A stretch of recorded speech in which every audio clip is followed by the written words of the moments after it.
Good morning everyone, মৌসুমি সম্পূর্ণা চ্যানেলে সবাইকে স্বাগত জানিয়ে আজকের একটা ছোট্ট মিনি ব্লগ তোমাদের সাথে শেয়ার করছি। আশা করছি সবাই ভালো রয়েছো, সুস্থ রয়েছো, আর আমিও তোমাদের ভালোবাসায় বেশ রয়েছি। তো আজকের ব্লগটা খুবই ছোট। আমি এখন সচরাচর ওই 3 থেকে 5 মিনিটের ভিডিও তোমাদের সাথে শেয়ার করছি, যতটুকু পারি আর কি।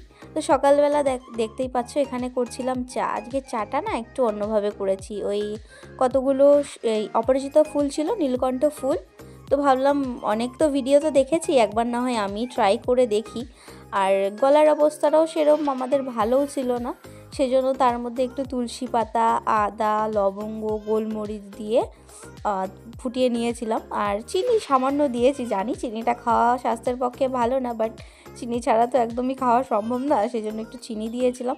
আর আমি চা পাতাটা অ্যাড করিনি। ওই এই যে জিনিসগুলো দেখছো এগুলোরই একটুখানি কালার এসেছিলো, কিন্তু আমি ভিডিওতে দেখেছিলাম অনেকটা ওই নীল টাইপের হয়েছিল, মানে ফুলগুলোর জন্য হয়তো আমার ফুলগুলো অল্প ছিল বলে খুব একটা কালার হয়নি, খুব একটা না, একদমই কালার হয়নি, ওই সবুজ সবুজ মতো কালার হয়েছিল।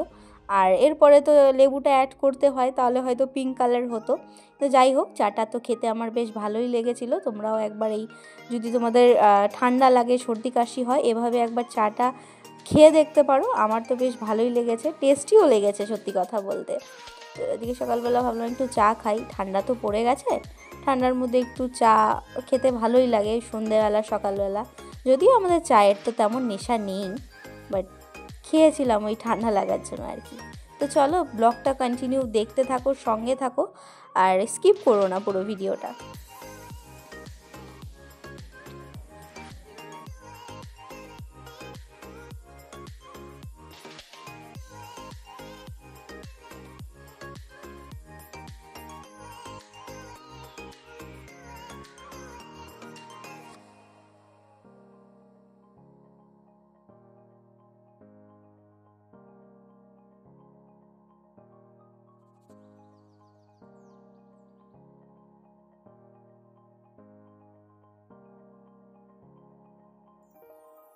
তারপরে আমি আমার চাটা খেয়ে নিয়ে এখানে দেখো রান্না করছি বাঁধাকপিটা একটু এই শুকনো শুকনো ভাজা ভাজা মতো করেছিলাম।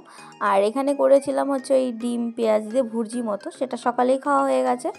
আর এই দেখো এখানে হচ্ছে খিচুড়ি আর বাঁধাকপির ঘন্ট, এই দিয়ে আজকে লাঞ্চ করে নিয়েছিলাম। আমার বর আগে খেয়ে নিয়েছিল। আর এই দেখো সারাদিন আর কাজবাজ থাকে না বলেই আর তোমাদের সাথে না আমি সেরকম ভিডিওটা দিতে পারি। তো অনেক দিন থেকেই তো আমি খেলনাগুলো বানাচ্ছি, বাট তোমাদের সাথে ভিডিওটা সেভাবে শেয়ার করি না কোনো সময়ই। আর শর্টসে দিয়েছিলাম হয়তো বা, কিন্তু ভাবলাম যে তোমাদের সাথে একটু শেয়ার করি কীভাবে খেলনাটা তৈরি করি। পুরোটা পার্টস খোলা থাকে, এটা পুরোটা আমাকে বানাতে হয়, অনেকটা টাইম লাগে, কিন্তু টাকা খুব বেশি একটা দেয় না। তারপরেই দেখো সন্ধ্যাবেলা খেয়েছিলাম মুড়ি মাখা। আমার বরের যেহেতু একটু শরীরটা ভালো নেই, সেজন্য নর্মাল মুড়ি খেয়েছিল, আমি হচ্ছে ধনে পাতা বেশি করে দিয়ে পেঁয়াজ লঙ্কা দিয়ে মেখে খেয়েছিলাম। আমার তো ধনেপাতা ছাড়া না এই ঠান্ডার দিনে মনে হয় যে কোনো খাবারই টেস্ট পাই না ঠিকঠাকভাবে। তারপরে এই দেখো আলু দিয়ে ডিম দিয়ে ভুর্জি করেছিলাম। ভুর্জিও ঠিক না, আলুর তরকারিও ঠিক না, মাঝামাঝি দুটোই বলতে পারো। যাদের একঘেয়ে আলুর তরকারি খেতে একদমই ভালো লাগে না, তারা এভাবে আলুর তরকারি তারপরে ছোট করে ফুলকপি কেটে দিয়ে এভাবে করতে পারো। আমি প্রিয়াঙ্কাদির একটা ভিডিওতে দেখেছিলাম যে এভাবে করলে নাকি খেতে ভালো লাগে, বা ও দিদি এভাবে বানায়, ওই simple house wife of Priyanka. তো তার ভিডিও দেখেই আমি এই রেসিপিটা ট্রাই করেছি, বেশ ভালো হয় খেতে, তোমরাও একবার ট্রাই করো। তো বাইরে দেখতে পাচ্ছ ভীষণ কুয়াশা পড়েছে, ভাবলাম তোমাদের সাথে একটু শেয়ার করি যে এখানেও কতটা কুয়াশা পড়ে, মানে কলকাতার এই সাইডটা। আগে তো আমাদের বাড়ির ওখানে তো পড়েই সবসময়, কিন্তু দেখো কীরকম মানে হচ্ছে যে তুষারপাত হচ্ছে।